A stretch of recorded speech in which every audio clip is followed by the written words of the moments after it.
There's only one Quran. There are no various versions or whatnot. It's one standard copy of the Quran across the Muslim world. And really, there's not been any variant versions of the Quran. The Quran is the Quran for all sects and schisms and groups of Islam.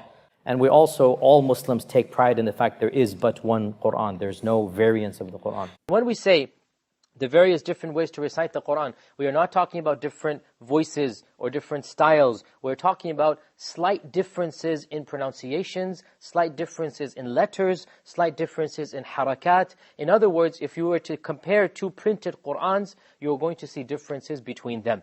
Especially those who have been exposed to some of our brothers who live in Algeria or Morocco or other North African countries, they recite the Quran in a slightly different way. Not just a voice or not just a speaking style, but also changes in letters and words and harakat.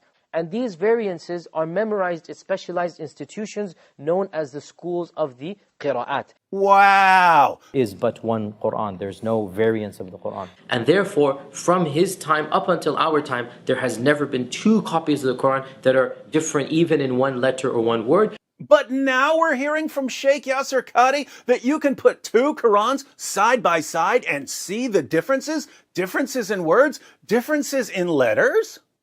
In other words, if you were to compare two printed Qur'ans, you're going to see differences between them. Changes in letters and words and harakat. And these variances are memorized at specialized institutions.